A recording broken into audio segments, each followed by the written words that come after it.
नमस्कार दोस्तों, उत्पल क्लासेज में पुनः आपका स्वागत करता हूं। आज फिर से एक नए अध्याय और वीडियो के साथ आपके सामने प्रस्तुत हुआ हूं। आज प्रारंभ करते हैं राज्य व्यवस्था। आपका चैप्टर है राज्य व्यवस्था अर्थात पॉलिटी, शासन के अंग की चर्चा हम लोग करेंगे। शासन का अंग अर्थात ऑर्गेन्स ऑफ गवर्नमेंट, एक एक करके एनालिसिस हम लोग करेंगे। किसी भी सरकार या राज्य व्यवस्था के सामने मूलतः तीन चुनौतियां होती है। कितने चुनौती होती है? तीन चुनौती होती है। पहला चुनौती कानून बनाने की चुनौती, दूसरा कानून के अनुसार शासन कार्य संचालन की चुनौती और तीसरा व्यक्तियों के आपसी विवादों या व्यक्ति और सरकार के मध्य विवादों के समाधान की चुनौती। थोड़ा सा हम लोग ध्यान देंगे। ये सरकार को सुचारू रूप से चलाने के लिए तीन चुनौती का सामना हमेशा करना पड़ता है। अर्थात 1950 ईस्वी से पहले कहा जाता है कि हमारे भारत में अपना कोई खास संविधान नहीं था, अपना कोई नियम कानून नहीं था। उस नियम कानून को संचालित करने के लिए खास तरह के नियमों का पालन करना पड़ा।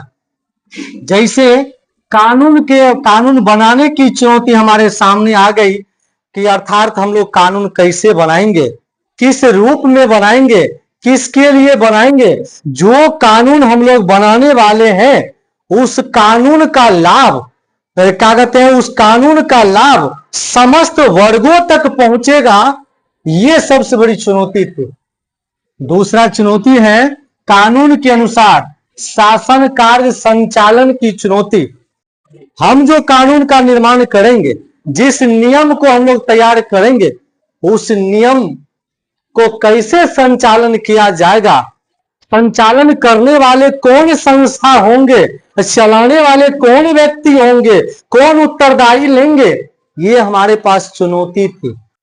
तीसरा चुनौती यह कि व्यक्तियों के आपसी विवाद या व्यक्ति और सरकार के मध्य विवादों के समाधान की चुनौती। कहने का तात्पर्य यह है, मनुष्य एक सामाजिक प्राणी है। स्वाभाविक है छोटी छोटी गलतियों से या छोटी सी भूल के कारण भी आपस में विवाद कर लेते हैं। उस विवाद की समस्या किस रूप में हो, उस समस्या का समाधान ऐसा कौन व्यक्ति करेंगे, कौन सी संस्था करेंगे, यह हमारे लिए बहुत बड़ी चुनौती थी। एक और चुनौती थी, सरकार, हमारा लोकतंत्र तो हमारा अपना है, संविधान बन गई, परंतु एक चुनौती रह गई कि कभी भी व्यक्ति के मूल अधिकार का जब कभी हनन होने की बात आए, उसके अधिकार को कहीं न कहीं ठेस जब पहुंचे, तब वह न्यायालय के दरवाजा को खटखटाएगा। तो स्वाभाविक है व्यक्ति और सरकार के बीच विवाद होगा, तो उस विवाद का समाधान कौन सा संस्था करेगी, यह हमारे लिए चुनौती था। अगली कड़ी की ओर चलते हैं। जिन तीन व्यवस्थाओं के माध्यम से इन चुनौतियों का समाधान किया जाता है उसे शासन का अंग कहते हैं। अर्थात तीन व्यवस्था कौन सा? व्यवस्थापिका, कार्यपालिका और न्यायपालिका। इन तीनों संस्थाओं के माध्यम से किसी भी समस्या का समाधान होता है तो वह अपने आप में शासन का अंग कहा जाता है। क्या कहा जाता है? शासन का अंग, ऑर्गेन्स ऑफ गवर्नमेंट। नेक्स्ट कड़ी की ओर हम लोग लिए चलते हैं। शासन के तीन अंग हैं। शासन के तीन अंग हैं। पहला विधायिका, जिसका इंग्लिश होता है लेजिस्लेचर। दूसरा कार्यपालिका, जिसका इंग्लिश होता है एग्जीक्यूटिव। और तीसरा न्यायपालिका, जिसे हम लोग इंग्लिश में जुडिशियरी कहते हैं। बारीकी ढंग से समझेंगे, विधायिका का मतलब समझेंगे। विधायिका का मतलब ही होता है एक कानून बनाने वाली संस्था। वह संस्था जो कानून बनाए और वह कानून जो समस्त नागरिकों को सामाजिक, आर्थिक, राजनीतिक तथा समावेशी समग्रता को ध्यान में रखते हुए कानून का निर्माण करे, कानून को बनाए, उस संस्था को हम लोग विधायिका कहते हैं। दूसरा है कार्यपालिका। इसका अर्थ है कानूनों के अनुसार शासन चलाने वाली संस्था। कानून तो हमारा विधायिका बना दी, कानून का निर्माण करने का काम विधायिका का है, और कार्यपालिका का काम है उस कानून को धरातल स्तर तक लागू करवाना। यह कार्यपालिका का काम है। नेक्स्ट है न्यायपालिका। न्यायपालिका का एक ही काम है विवादों का समाधान करना। आपस में व्यक्ति किसी भी मुद्दा से लड़ जाया करते हैं, विवाद कर लिया करते हैं, तो उस समस्या का हल न्यायपालिका किया जाता है, न्यायपालिका से होती है। एग्जाम्पल के रूप में हम लोग समझेंगे, मनुष्य आपस में जमीन के लिए घरेलू विवाद के कारण हो या अन्यत्र कोई कारण हो, कोई अन्यत्र सब विवाद हो, उस विवादों का समाधान करने के लिए आश्वस्त होते हुए हम लोग न्यायपालिका अर्थात कोर्ट के दरवाजा हम लोग खटखटाते हैं। नेक्स्ट पॉइंट है भारत में विधायिका 2 सदनों से मिलकर बनी है। भारत में सदन अर्थात भारत में जो विधायिका विधायिका बनी है, कितने सदनों से बनी है? 2 सदनों से बनी है। पहला लोकसभा, दूसरा राज्यसभा।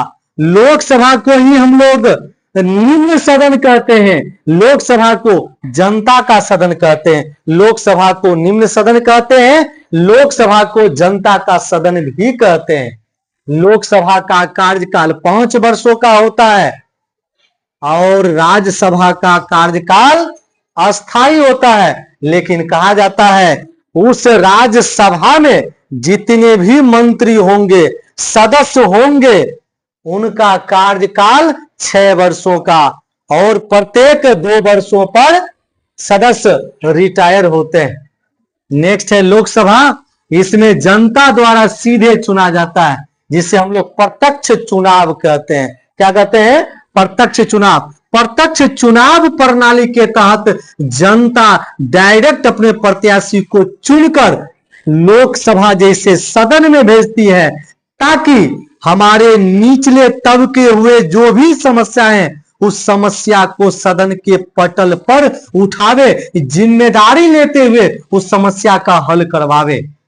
और इसका एक काम और है, कानून का निर्माण करना, कानून लागू करवाना। कानून निर्माण करने का कार्य विधायिका का, और कानून लागू कौन करवाता है? कार्यपालिका। और इसी को हम लोग निम्न सदन भी कहते हैं। चलते हैं राज्यसभा की ओर। राज्यसभा जिसे हम लोग उच्च सदन कहते हैं, इसमें डायरेक्ट जनता चुनकर नहीं भेजती है। राज्यसभा में हमेशा और प्रत्यक्ष विधि से शासन किया जाता है। हम लोग राज्यसभा के जितने भी सांसद होंगे उसे हम लोग नहीं चुन सकते, वह विधानसभा द्वारा चयनित किए गए, चुने गए विधायकों, माननीय सदस्य के द्वारा ही अपने अपने सदस्य को चुनते हैं। भारतीय विधायिका संघात्मक ढांचा पर आधारित है। सही बात है। भारतीय विधायिका किस पर आधारित है? संघात्मक ढांचा पर आधारित है। चलते हैं नेक्स्ट कड़ी की ओर। कार्यपालिका के बारे में थोड़ा सा जानकारी हम लोग प्रदान करेंगे, लेंगे। शासन के दूसरे अंग को कार्यपालिका कहते हैं। समझेंगे शासन के पहले अंग को क्या कहते हैं? विधायिका। दूसरे अंग को क्या कहते हैं? कार्यपालिका।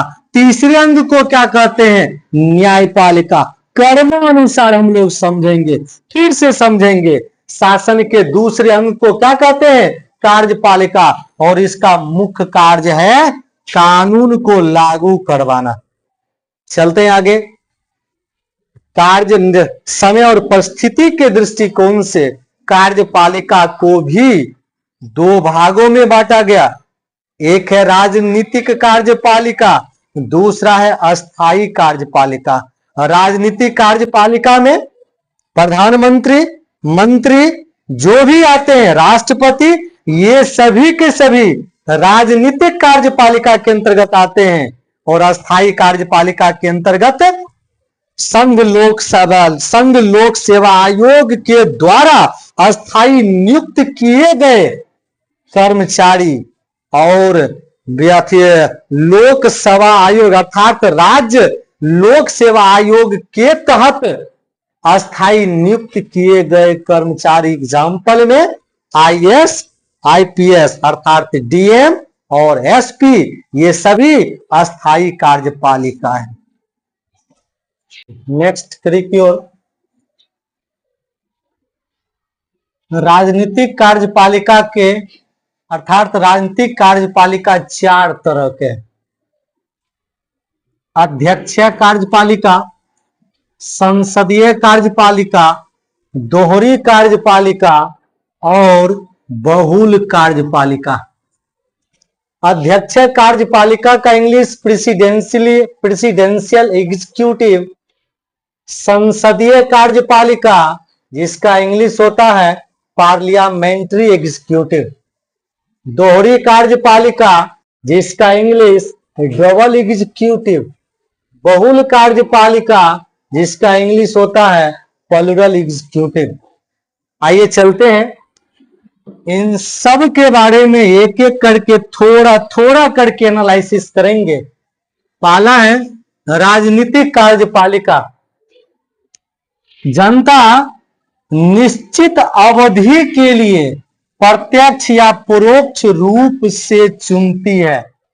किस सिस्टम में? अध्यक्ष राजनीतिक कार्यपालिका में।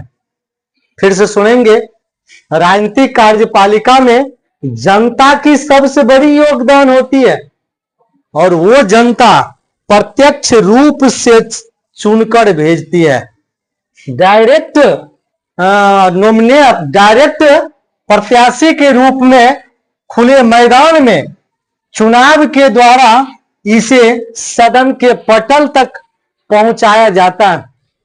एग्जाम्पल में भारत के केंद्रीय मंत्रिमंडल या अमेरिका में राष्ट्रपति, ये सब के सब राजनीतिक कार्यपालिका होते हैं।